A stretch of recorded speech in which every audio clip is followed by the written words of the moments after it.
लोकसभा चुनावों के मद्देनजर उत्तर प्रदेश की सियासत में आए दिन कुछ नया भूचाल देखने को मिल जा रहा है। यही वजह है कि सूबे के सियासत का माहौल एकदम गर्म है। नया मामला है कन्नौज सीट को लेकर, जहां समाजवादी पार्टी ने एक बार फिर से प्रत्याशी को बदल दिया है। जहां एक और भारतीय जनता पार्टी इस चुनाव को लेकर काफ़ी मशक्कत कर रही है, वही समाजवादी पार्टी अभी तक ये तय कर नहीं पा रही है कि किस प्रत्याशी को किस सीट पर उतारना है। इसी सीट को लेकर एक बार फिर से सूबे की सियासत गर्म हो गई है, क्योंकि इस बार प्रत्याशी को जो मौका मिला है वो है सूबे का पूर्व मुख्यमंत्री यानी अखिलेश यादव। लेकिन क्या मौजूदा परिस्थिति ऐसी बनी कि अखिलेश यादव को इस चुनावी रणभेरी में उतरना पड़ा? इसकी क्या है बड़ी वजह, आज हम बात करेंगे इस खास रिपोर्ट में। कन्नौज सीट से चुनाव लड़ना जरूरी है अखिलेश यादव की मजबूरी। 15 साल की दूरी के बाद क्या जीत की मुराद होगी पूरी? कन्नौज सीट पर दिलचस्प हुई लड़ाई। सुब्रत पाठक बनाम अखिलेश यादव की जंग में कौन मार रहा बाजी? भारी उथल पुथल के बाद समाजवादी पार्टी के राष्ट्रीय अध्यक्ष और यूपी के पूर्व मुख्यमंत्री अखिलेश यादव ने आखिरकार उत्तर प्रदेश की कन्नौज लोकसभा सीट से अपना नामांकन भर ही दिया। उनकी यहां से उम्मीदवारी घोषित होने और इस सीट से नामांकन करने के फैसले को लेकर कई सवाल भी उठने लगे हैं।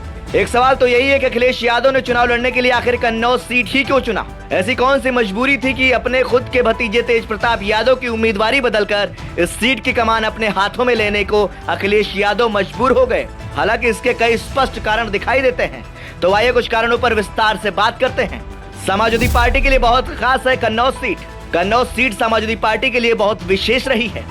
दरअसल इस सीट पर कभी समाजवादी पार्टी के सिद्धांत पुरुष रहे राम मनोहर लोहिया की कर्मभूमि रही है। यहाँ से खुद को उम्मीदवार बनाकर शायद अखिलेश यादव इस सवाल को भी खत्म कर देना चाहते थे, सपा अध्यक्ष खुद ही लोकसभा चुनाव की लड़ाई से दूर क्यों हैं? दूसरी बात यह है कि कहीं समाजवादी पार्टी की परंपरागत पारिवारिक सीट पर कोई कमी न रह जाए या फिर किसी तरह का कोई संशय न रह जाए। इस सोच के साथ ही सपा मुखिया ने खुद ही सीट की कमान अपने हाथों में ले लिया है। कन्नौज सपा की परंपरागत सीट।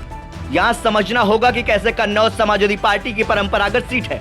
दशकों से समाजवादी पार्टी की सीट के तौर पर कन्नौज लोकसभा सीट की पहचान होती रही है। साल 1967 में राम मनोहर लोहिया यहाँ से संयुक्त सोशलिस्ट पार्टी से चुनाव जीत हासिल की थी। फिर 2 दफा जनता पार्टी ने सीट अपने नाम किया और आगे चलकर साल 1998 में तत्कालीन सपा अध्यक्ष मुलायम सिंह यादव ने जीत दर्ज की। यहाँ से कन्नौज सपा की परंपरागत सीट के तौर पर जानी जाने लगी। माहौल बनाने में खासा परेशानी। यहाँ से साल 2000 में अखिलेश यादव की जीत हुई और फिर समाजवादी पार्टी के खिलाफ करीब करीब हर पार्टी ने अपनी जमीन बनाने की कोशिश की, पर कामयाबी नहीं मिल सकी। हालांकि 21 साल के दबदबे के बाद साल 2019 आया और सपा को झुकना ही पड़ा, जब सुब्रत पाठक ने बीजेपी की उम्मीदवारी में डिंपल यादव को करारी शिकस्त दे दी। इस चुनाव में करीब 1% से भी कम वोटों के अंतर से डिंपल यादव चुनाव हार गईं। अब सपा के सामने कन्नौज को फिर से साधने की चुनौती है, जिसके लिए पार्टी की ओर से जी जान लगाई जा रही है। ऐसे में अखिलेश यादव खुद कन्नौज की भूमि पर उम्मीदवारी के साथ मैदान में उतरे हैं। इनमें से एक कारण पार्टी पर दबाव होना भी माना जा सकता है। दरअसल अखिलेश यादव अगर चुनाव नहीं लड़ेंगे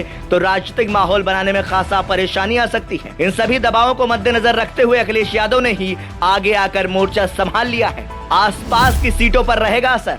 एक कारण प्रभाव का यह भी है, दरअसल समाजवादी पार्टी मानती रही है कि अखिलेश यादव के कन्नौज से उतरने की वजह से आसपास की लोकसभा सीटों पर भी विशेष असर पड़ेगा। दरअसल कन्नौज की सीमावर्ती लोकसभा सीटें इटावा, अकबरपुर, हरदोई, मिश्रिक, मैनपुरी और फर्रुखाबाद, इन लोकसभा सीटों पर अखिलेश यादव की उम्मीदवारी का अच्छा खासा माहौल बन सकता है। अब तक यादव परिवार से कौन कौन है उम्मीदवार? अगर यादव परिवार से उम्मीदवारों की बात करें तो इनमें से फिरोजाबाद से अक्षय यादव, मैनपुरी से डिंपल यादव, बदायूं से आदित्य यादव, कन्नौज से अखिलेश यादव और आजमगढ़ लोकसभा सीट से धर्मेंद्र यादव उम्मीदवार हैं। ऐसे ही तमाम दिलचस्प और सटीक खबरों के लिए जुड़े रहिए संदेश वाहक के साथ। वीडियो जर्नलिस्ट शुभम त्रिपाठी के साथ मैं अमित विक्रम।